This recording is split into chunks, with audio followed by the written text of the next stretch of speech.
Bien, vamos a continuar con la resolución de algunos ejercicios tomados en pruebas 1 y pruebas 2 de años anteriores.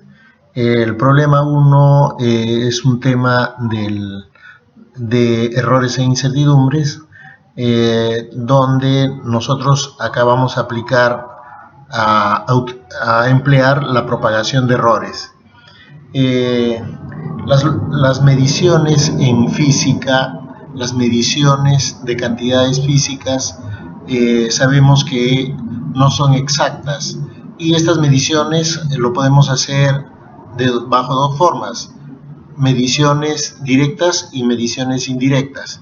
En este caso el volumen lo vamos a determinar de forma indirecta, porque sabemos que el volumen del cubo, su volumen viene expresado como el producto de sus tres dimensiones principales: su largo, su ancho y su alto. Pero el cubo es un paralelepípedo que tiene sus tres dimensiones iguales, entonces sería L por L y por L, L al cubo. Así es. Entonces, este L al cubo, nosotros efectivamente lo podemos poner como L por L y por L, ¿no?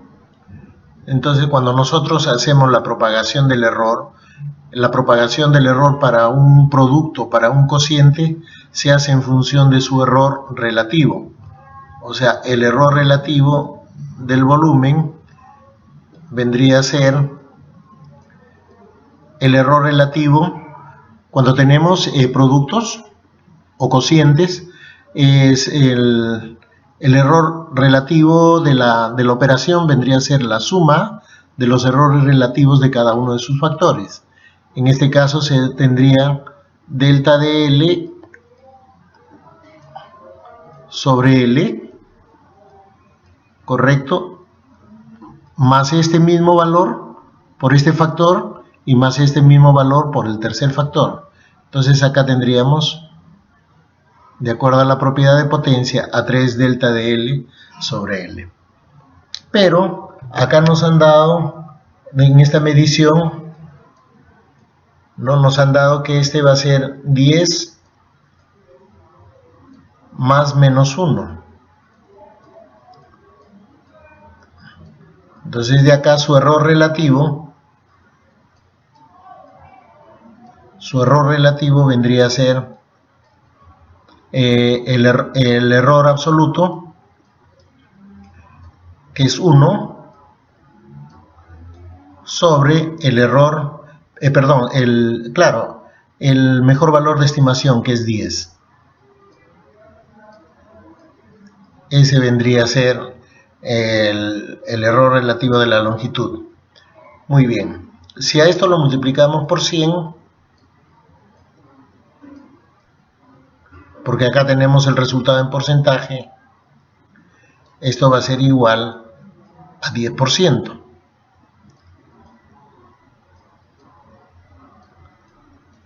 Muy bien.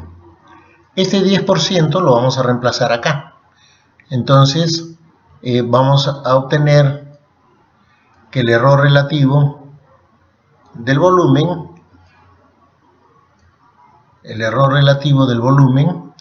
o el porcentaje de incertidumbre del volumen, vendría a ser igual a 3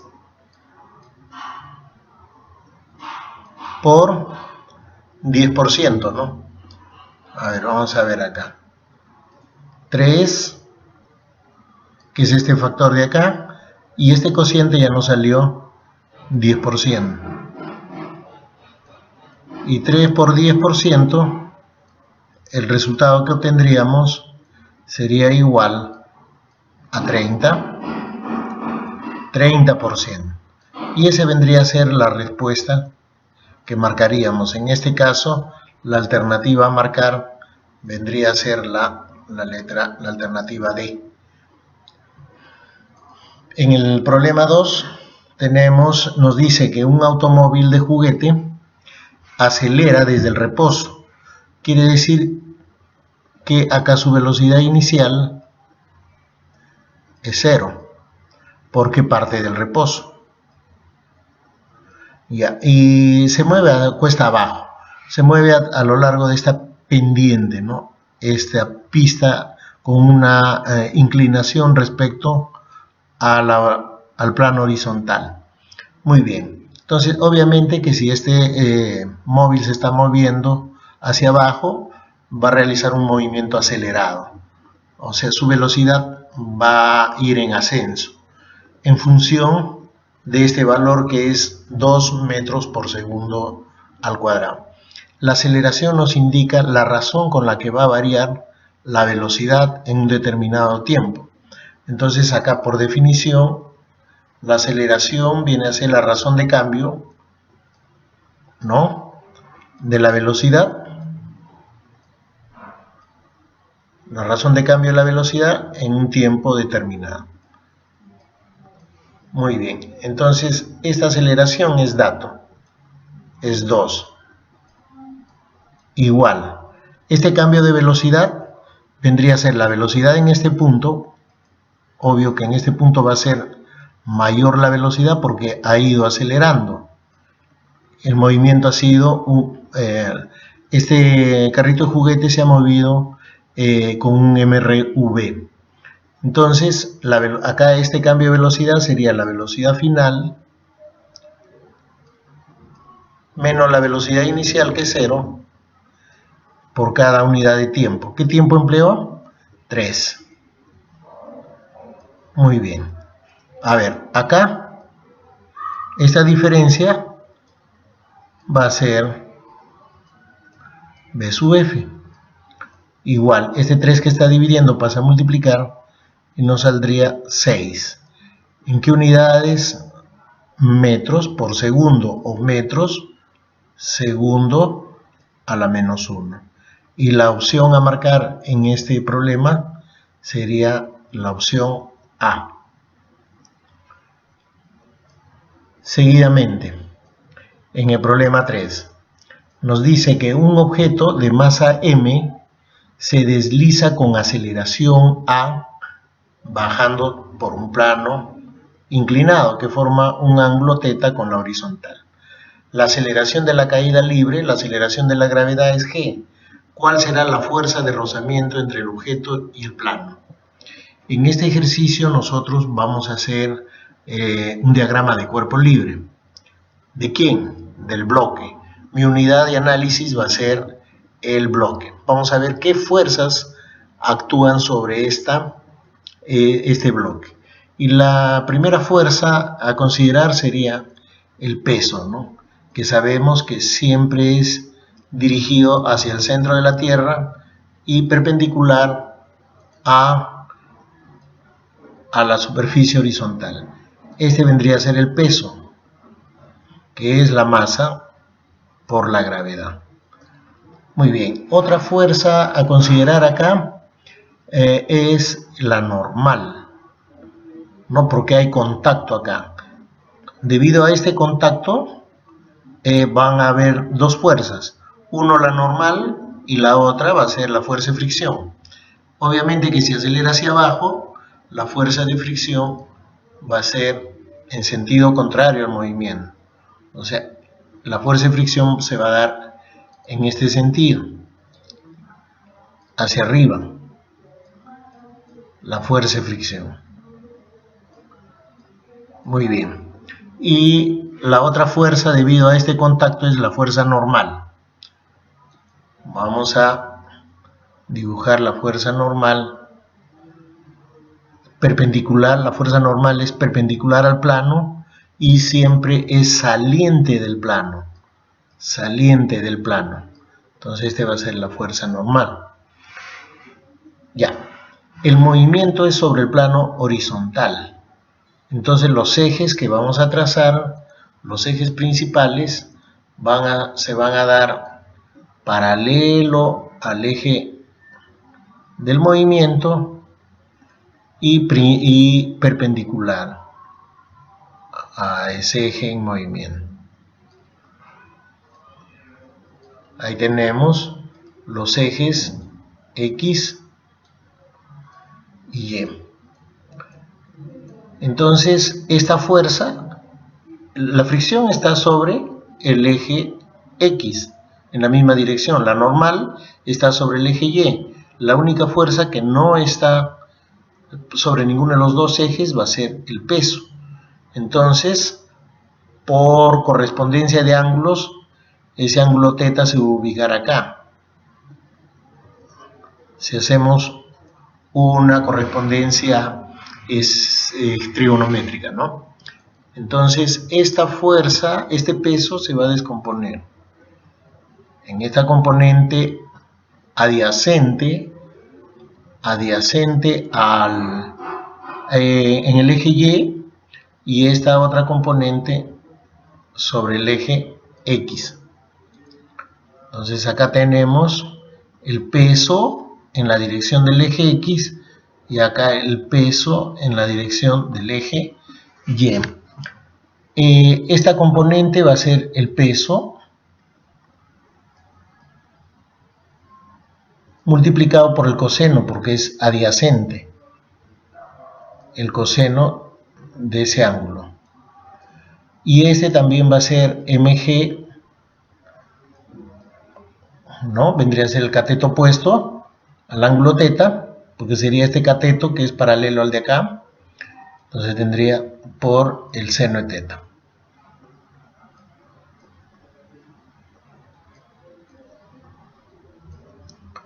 Muy bien. Entonces, como el movimiento es en este sentido, aplicamos la segunda ley de Newton, ¿no? Entonces vamos a ver por acá. De la segunda ley de Newton. Segunda ley de Newton. ¿Qué nos dice esta ley? Que la sumatoria de fuerzas en el eje de movimiento va a ser, en el eje del movimiento va a ser igual a la masa por la aceleración. O también, a ver, la fuerza resultante en el eje del movimiento, que es el eje X, va a ser igual a la masa por aceleración. Acá, las fuerzas a favor del movimiento, como el bloque se mueve hacia abajo, la fuerza a favor va a ser esta componente. A ver, acá vamos a tener la fuerza a favor sería M, correcto, y la fuerza en contra del movimiento es la fuerza de fricción, por eso se resta, porque va en sentido contrario al movimiento. Y eso, de acuerdo a la segunda ley de Newton, vendría a ser igual a la masa por la aceleración. Esto en el eje X. ¿De acuerdo? ¿Esto por qué en el eje X? Porque es en este eje donde se realiza el movimiento. A ver, vamos a poner en el eje X. Porque en el eje Y no hay ningún tipo de movimiento, ¿no? Esto es en el eje X. Muy bien. Vamos a borrar esto. Ya, muy bien. En el eje Y, ¿qué sucede? Que la normal se compensa con la componente adyacente del peso. Pero no me pide la aceleración. Entonces, acá me pide cuál será la fuerza de rozamiento entre el objeto y el plano. Me pide sumando de acá me está pidiendo. ¿Cuál es la fuerza de fricción? Muy bien, entonces vamos a despejar acá la fuerza de fricción. Leyendo bien la pregunta, solamente eso nos pide. Esto lo pasaría al segundo miembro para que se haga positivo. Y esta masa por aceleración lo pasaría al primer miembro para que se haga negativo. Entonces, acá la masa por la gravedad y por el seno de θ, que es la componente positiva, ¿correcto? menos la masa por la aceleración. Entonces, en todo caso, acá se repite la masa y se factoriza. Entonces, la fuerza de fricción vendría a ser igual, factorizando la masa, me quedaría la gravedad por el seno de teta menos la aceleración. Listo. Y con ese valor obtenido nosotros ya podemos marcar la respuesta de nuestras alternativas. Y esa respuesta vendría a ser la letra D. ¿No es cierto? Ahí está. Esa sería la respuesta que marcaría. Muy bien. Acá en el siguiente ejercicio nos dice que una alumna utiliza un cronómetro electrónico para intentar estimar la aceleración de la caída libre. Mide el tiempo que tarda una pequeña bola metálica en caer a una altura de 0,5 metros. A ver, si nosotros tenemos, acá vamos a tomar una pequeña bola metálica que está a cierta altura de la horizontal, es decir, de la superficie del piso, ¿no? Está a cierta altura. Vamos a ver, esa altura me dice, en este caso es medio metro, no 0,5 metros. Muy bien, entonces dibujamos la superficie horizontal y este viene a ser la altura. La altura H, vamos a hacerlo un poquito más grande para que se vea mejor y ahí tenemos esa alturita. Entonces esta bola cae desde cierta altura, ¿no? Si esta bolita se deja caer, acá la velocidad inicial es 0, ¿no es cierto? Ya, en función de la gravedad, ya sabemos que la gravedad siempre va dirigido hacia el centro de la Tierra, va a ser hacia abajo, esta partícula o bola metálica está cayendo hacia abajo. Y yo puedo determinar la velocidad final acá. ¿Qué puedo hacer? Normalmente se mide el tiempo para hallar en un trabajo experimental donde nosotros vamos a determinar la gravedad, nosotros vamos a manipular la altura. Quiere decir que esta altura podemos usar varias alturas y medir el tiempo que emplea de esas diferentes alturas. Correcto. Entonces mi variable independiente sería la altura y la variable dependiente sería el tiempo. Entonces yo tendría que hallar una relación que vincule estas dos, tanto la variable independiente como la dependiente, y en función de los datos, ¿no? De los datos que me dan, que sería la velocidad inicial y la gravedad. Entonces acá vamos a usar esta, pues, ¿no? Que la velocidad, que la altura es igual a la velocidad inicial por el tiempo. En el tramo de caída sabemos que es acelerado, más un medio de la aceleración de la gravedad por el tiempo al cuadrado, ¿ya? Por el tiempo al cuadrado. Pero si la velocidad inicial es 0, sumando se va a hacer 0, se va a simplificar. Entonces la altura me va a quedar un medio de la gravedad por el tiempo al cuadrado, que es precisamente la relación que me propone el problema a utilizar, que es la relación que me va a permitir obtener la gravedad. Al calcular, al despejar esta gravedad, yo tendría que va a ser igual, este 2 pasa a multiplicar, sería 2 por h sobre t al cuadrado.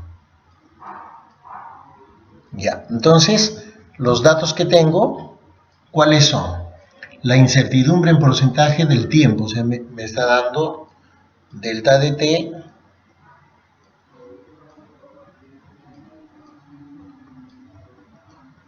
sobre t.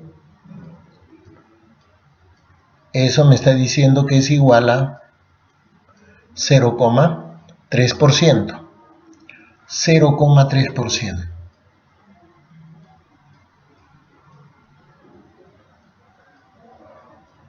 Muy bien, vamos a ponerlo en... Eso va a ser igual a 0,3%. Listo. Pero también me están dando el porcentaje de la altura, o sea, la incertidumbre de la altura, o sea, delta de h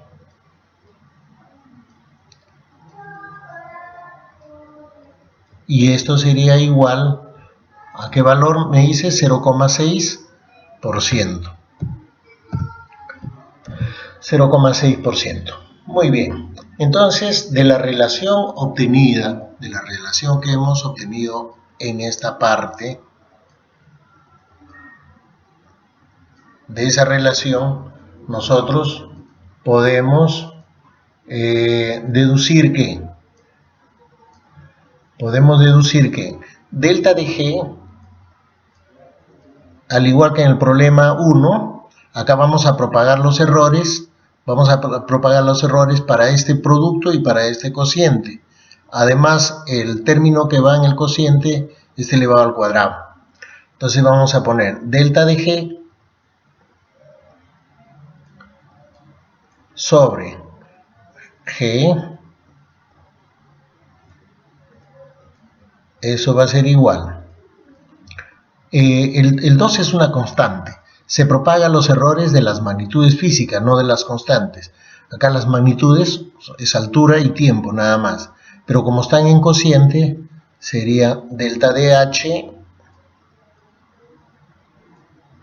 sobre h más delta de t al cuadrado sobre t. Pero como está elevado al cuadrado, el cuadrado baja como producto, ¿no? La potencia baja como producto. Delta de t sobre t.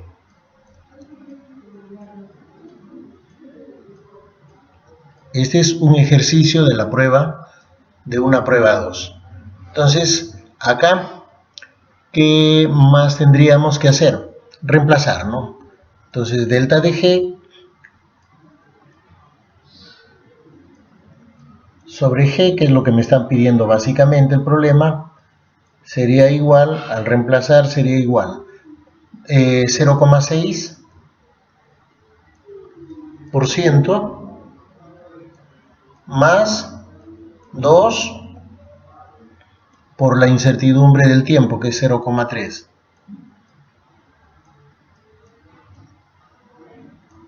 Este 0,3 por 2 es 0,6 y más 0,6 sería 1,2%. A ver, acá observamos que los datos me están dando con dos cifras significativas, ¿no? Acá dos cifras significativas, acá una cifra significativa, acá una cifra significativa. Siempre se elige la menor, ¿no? Entonces, este aproximadamente sería 1%. Cuando tenemos que nosotros estimar cuántas cifras significativas van a tener los números que yo voy a trabajar en mi experimentación. Entonces yo tengo que elegir, se elige siempre el menor número de cifras significativas. Acá tiene 2 cifras significativas, acá tiene una, acá también tiene una. Entonces la menor sería 1. Acá este numerito 1,2 tiene 2 cifras significativas. Entonces yo lo tendría que representar como 1%, ¿no? Muy bien. Esa es la pregunta A. Indique y explique cómo la alumna podría obtener un valor más fiable para G. Y esto yo ya manifesté al inicio. El valor más fiable sería para G sería realizar varias veces esta prueba. El hecho de usar como variable independiente la altura implica que yo voy a manipular esta altura. Voy a hacer el mismo procedimiento para alturas diferentes. Por ejemplo, para 50 centímetros, para 60, para 70, para 80, para 90, para 1 metro. Yo puedo ir soltando este objeto, ¿no? Para 50 centímetros, luego para 60 centímetros, luego para 70, para 80, para 90 y para 1 metro. O sea, mínimo en un trabajo experimental se pide 5 tomas, mínimo 5 tomas. Ahora, cada toma lo tengo que registrar 5 veces para hallar el error aleatorio, ¿no? Para que me dé mejor, para que mi valor sea más fiable. Entonces, cada una de estas alturas, por ejemplo, 50 centímetros, yo le tendría que medir el tiempo 5 veces. 5 veces. ¿Para qué? Para que de esos 5 valores yo saque un promedio y lo exprese el tiempo, porque lo que voy a medir es el tiempo lo exprese en función de su promedio, que es el mejor valor de estimación, más menos el delta de t. Correcto. Muy bien. Entonces, esa sería la idea de que el tiempo que mido para cada uno de los registros, para 50 centímetros, para 60 centímetros, para 70, etc., lo tendría que realizar 5 veces para obtener su promedio y su error absoluto. Muy bien. Entonces, una vez que he registrado, he hecho una tabla de 5 por 5, o sea, de 25 datos, entonces yo voy a hacer acá la linealización. La linealización es con el objetivo de obtener un valor más fiable para la gravedad, ¿ya? Y calcular el error de esta gravedad, de la magnitud calculada, que es la gravedad. Entonces acá yo recomendaría al estudiante que realice 5 muestras distintas y de cada muestra tomar 5 registros. Luego linealizarlo y obtener a ver, acá por ejemplo, yo haría y igual a 2h, 2 veces la altura, y haría x igual a t al cuadrado. ¿Ya? De esa forma, al hacer ese cambio de variable, yo tendría y igual a gx. Y esta es la ecuación de una recta, donde g vendría a ser la pendiente. La pendiente de la recta, ¿no? Vendría a ser la pendiente. Entonces, de la línea que yo obtenga de los puntos tomados, me interesa la pendiente, porque esa es la que me va a arrojar el valor de la gravedad. ¿Ya? Y esa sería la forma como yo realizaría este mismo experimento para determinar el valor de la gravedad. Bien, a continuación vamos a resolver un problema de dinámica de rotación. El problema 5 es un problema de dinámica de rotación. Dice, sobre un pozo de agua hay un balde de masa M minúscula que está colgada de esta cuerda. La masa de la cuerda es despreciable, tal como se indica. Esta cuerda está enrollada en torno a este cilindro giratorio. Este cilindro está girando, ¿ya? De masa M, el cilindro tiene masa M y radio R. El momento de inercia del cilindro es 1/2 de la masa por R al cuadrado. Si en un instante determinado se deja caer el balde desde el reposo, pueden despreciarse las fuerzas de resistencia, dice. Puede despreciarse las fuerzas de resistencia. Muy bien. Entonces nosotros vamos a hacer el diagrama de cuerpo libre acá.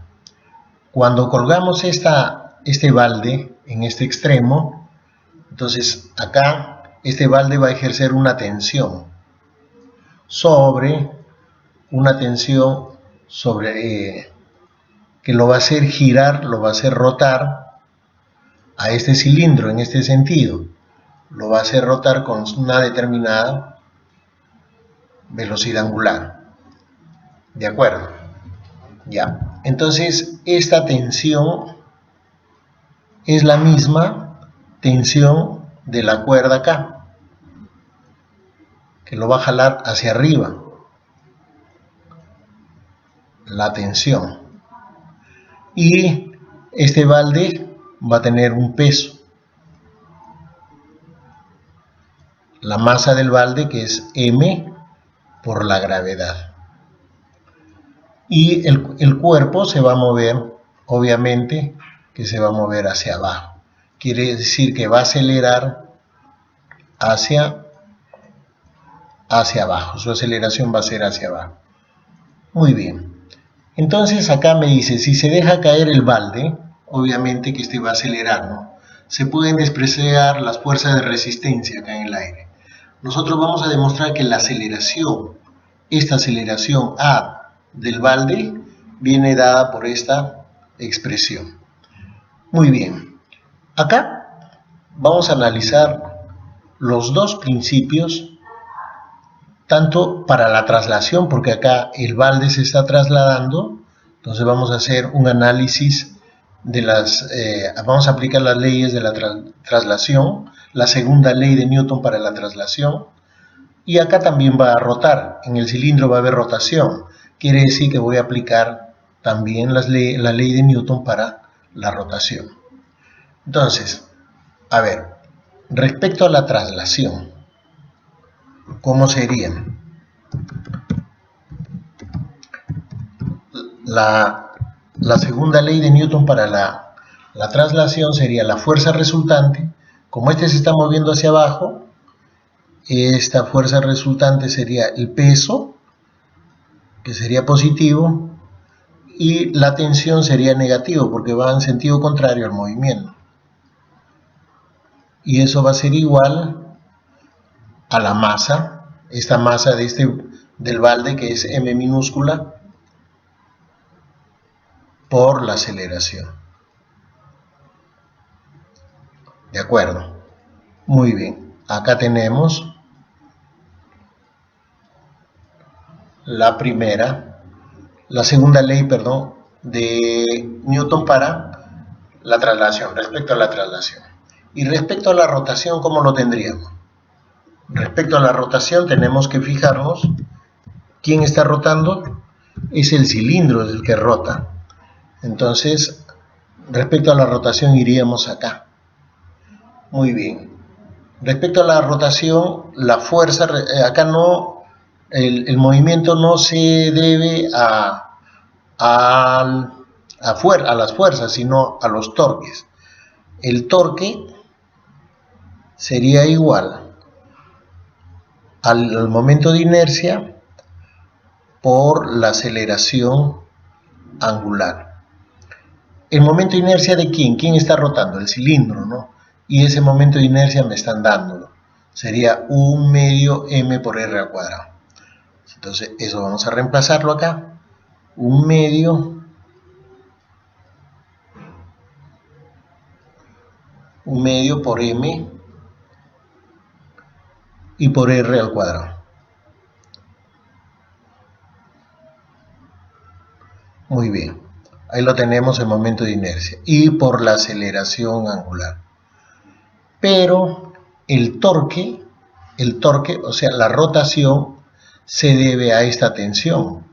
Y hemos visto que el torque viene a ser la fuerza por su brazo, ¿no? Respecto al eje de rotación. Acá el eje de rotación es este punto, el centro, el eje horizontal. Este es el eje de rotación. Alrededor de este eje está rotando el cilindro. Entonces, acá sería la tensión por el radio. Y eso vendría a ser igual a 1/2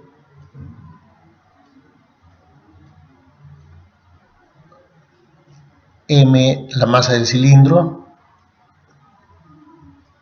r, este r al cuadrado lo voy a poner así, r por r, porque acá vamos a ver un cambio, ¿no? Acá se nos va el radio,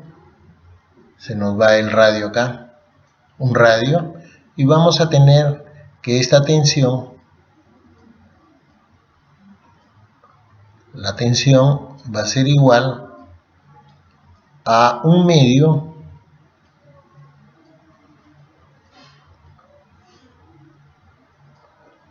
de esta masa del cilindro por este r por alfa, este de acá, viene a ser la aceleración lineal. Recordemos que la velocidad tangencial es velocidad angular por el radio. La aceleración tangencial o lineal va a ser la aceleración angular por el radio.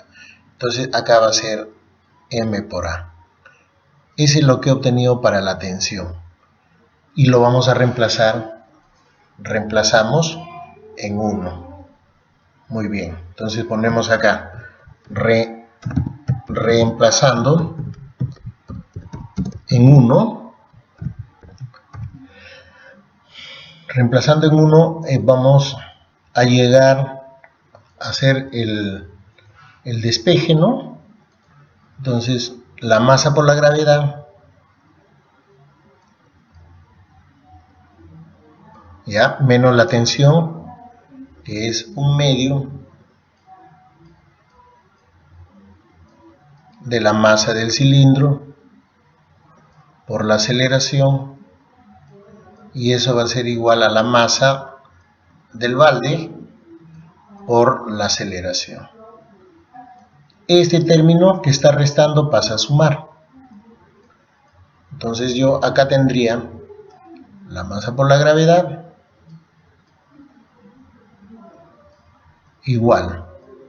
Este 1/2 está restando, pasa sumando. 1/2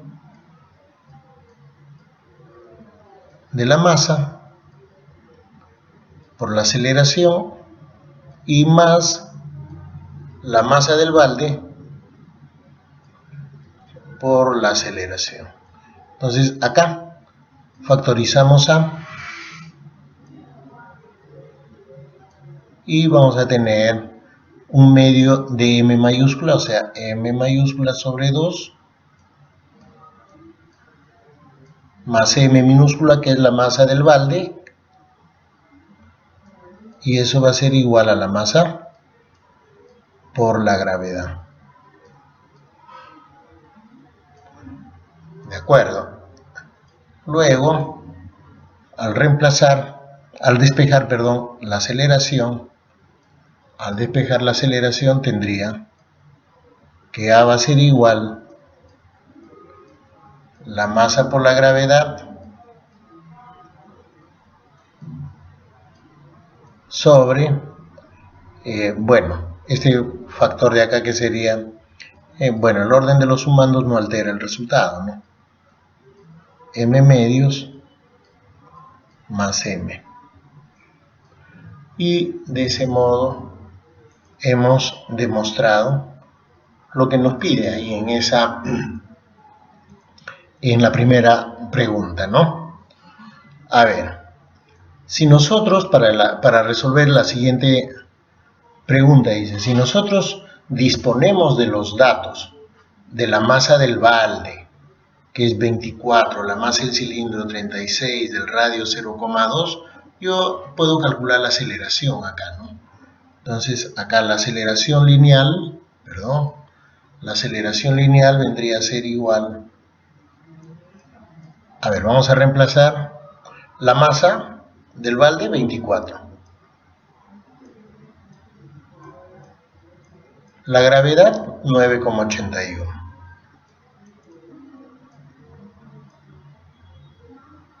Ese es el valor a nivel del mar. Sobre la masa 36 entre 2, la masa del cilindro es 36, pero acá está dividido entre 2, sería 18. 36 entre 2, 18. Más la masa del balde, que es 24. Entonces yo tendría este producto que es casi 10, ¿no? Acá por 24 sería aproximadamente 240, vamos a ponerle unos 239, algo así, ¿no? Por ahí cercano, casi 240. Entre, acá 18 más 24 sería 42. ¿No? Muy bien, con 5 sería 210. Acá con 5, 210. Pero acá tenemos casi 240, ¿no? Esto más o menos nos va a salir 5,6. Por ahí cercano. Metros por segundo a la menos 2. Porque es aceleración. Entonces, pero no me pide eso de calcular la aceleración porque sé que voy a utilizarlo aquí, ¿no? Me dice, la pregunta dice, calcule la velocidad que lleva el balde cuando ha caído a una distancia de 16 metros del reposo. O sea, cuando este balde ha caído 16 metros. Acá 16 metros desde el reposo. Obviamente que acá este cuerpo cae por acción de la gravedad, ¿no? Y parte desde el reposo.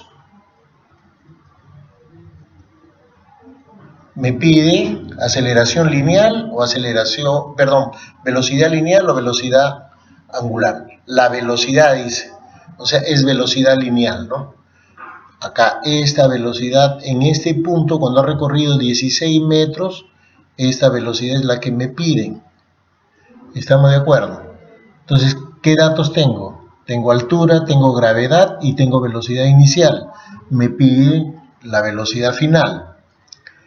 Entonces, podemos aplicar esta relación. Velocidad final al cuadrado va a ser igual a la velocidad inicial al cuadrado más, porque estamos en el tramo de bajada, 2 veces la gravedad por la altura.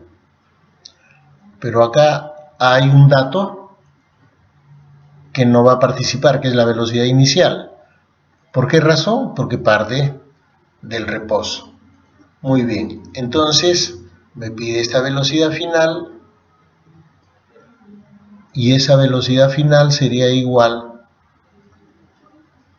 a la raíz cuadrada, porque esta potencia pasa como raíz de 2 veces la gravedad, que es 9,81,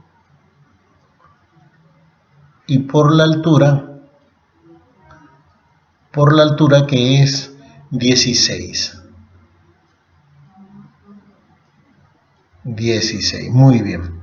Entonces, esta velocidad final vendría a ser igual. La raíz, este es, nuevamente, vuelvo a reiterar, este es casi 10. Por 2, 20. Por 16 es casi 320, ¿no? 16 por 20, 320. O sea, quiere decir que acá es algo de 319 0.8, digamos así. Su raíz cuadrada. A ver, acá la raíz cuadrada de 20 es 400. La raíz cuadrada de 19 es 381. De 18 es 324. ¿No? Y esta velocidad, ¿cuánto nos saldría? Ajá. A ver, acá se está moviendo, perdón, acá no se mueve no está en caída libre, se está moviendo con esta aceleración A. ¿Ya? Se está moviendo con esa aceleración A. Quiere decir que este no va a ser 9,81 porque no está en caída libre. Está moviéndose, ¿no? Este bloque se está moviendo, se está cayendo por efecto ¿de quién? Del peso y de esta tensión, ¿no? Entonces se mueve con una aceleración A. Entonces la aceleración lo hemos calculado que es 5,6. Ya, entonces este valor también va a cambiar. A ver, sería 5,6 por 16 y por 32, ¿no? 5,6 sería 11,2.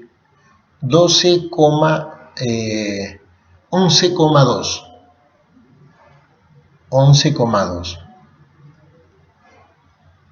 por 16. 16 tiene raíz cuadrada 4. Y 11,2 es 3 punto y algo. 3.5 sería 10. 3.5 sería 12.5. 3.4 más o menos. Y acá, con aproximaciones, saldría alrededor de 13 metros por segundo. 13,4 vamos a ponerle. 13,4 metros por segundo a la menos 1. Listo. Ya tenemos esa velocidad. Eso ha sido la pregunta en esta parte de acá, ¿no? Calcula el momento angular del cilindro. Ya, el momento angular hemos visto que es el torque. El torque se viene a dar ¿en qué parte? En esta parte de acá. El torque vendría a ser la tensión por el radio.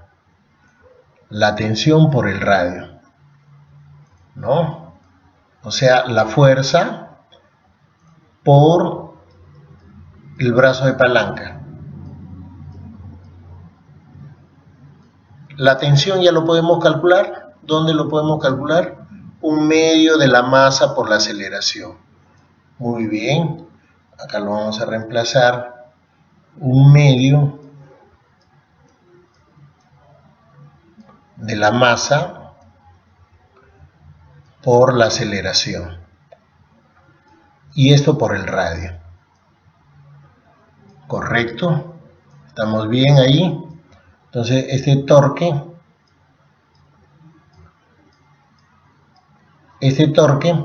vendría a ser 1/2. La masa del cilindro es 36 kilogramos. La aceleración 5,6.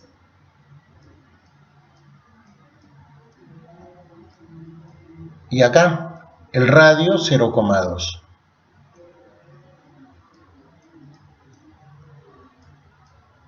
Listo. 0,2 entre 2 es 0,1. Por 3,6 es 3,6. Y por 5,6. A ver, entonces, al multiplicar estos dos números tendría 6 por 6, 36, llevo 3, 18 más 30, 48 y 3, 51, llevo 5, 15 más 5, 20, ¿no? 15, a ver, 18 más 30, 48. 48 más 3, 51. Estamos mal. El producto está mal. A ver, vamos a ver. 6 por 6, 36, llevo 3. 18 más 30, 48. 18 más 30, 48 más 3, 51, llevo 5. 5 por 3, 15 más 5, 20. Ahora sí. 20,16. Que para nosotros lo podemos aproximar a 20 newton por metro. De acuerdo. Ahí está. Muy bien. Si yo podría calcular, por ejemplo, a ver, si en este mismo ejercicio me dijera que cuál sería la potencia, cuál sería la potencia para que el balde, a ver, cuál sería la potencia para que un balde suba con velocidad constante, a ver, cuál sería la potencia para que este balde suba con velocidad constante. A ver, vamos a tener este baldecito acá, ¿correcto? Vamos a suponer que tenemos este baldecito aquí, que tiene una cierta medida, y acá le agregamos una masa. A ver, la masa del balde hemos visto que es 240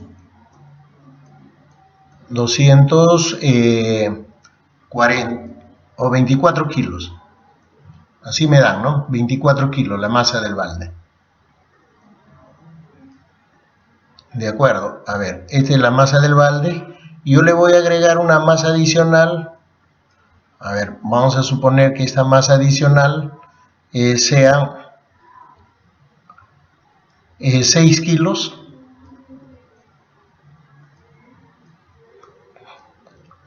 6 kilogramos, y de modo que la masa total sea 30 kilos.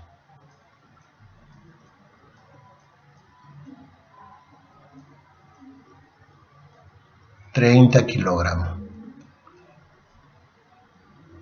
De acuerdo. Entonces, este baldecito está siendo subido por una tensión T. ¿No es cierto? Esa tensión T. Y acá, este sería 30, que es la masa, por 9,81. 9,81. Y esto es más o menos 300 newton, pues, ¿no? Y, a ver, si el problema me dice que este está subiendo a velocidad constante, a una velocidad constante, y nosotros ya hemos visto que si un cuerpo se mueve con velocidad constante, su aceleración es cero, porque la aceleración viene a ser el cambio de velocidad respecto al tiempo, pero como la velocidad es constante, el cambio de velocidad es cero. Entonces acá la aceleración es cero, y cuando la aceleración es cero, estamos hablando de equilibrio, ¿no? Entonces podemos decir que si está ascendiendo ese balde a velocidad constante, el sistema se encuentra en equilibrio. Muy bien, si se encuentra en equilibrio, significaría que la tensión va a ser igual a ese peso, que sería 30 por 9,81. A ver, vamos a ver acá, que sería 29,43. ¿No? 3 por 1, 3. Claro, este 0 hace que la coma corra una posición. 3 por 1, 3. 3 por 8, 24, 27 más 2, 29.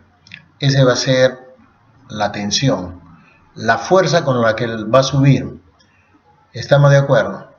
Y si esta velocidad constante es 2 metros por segundo, a ver, vamos a suponer que se mueve con 2 metros por segundo hacia arriba.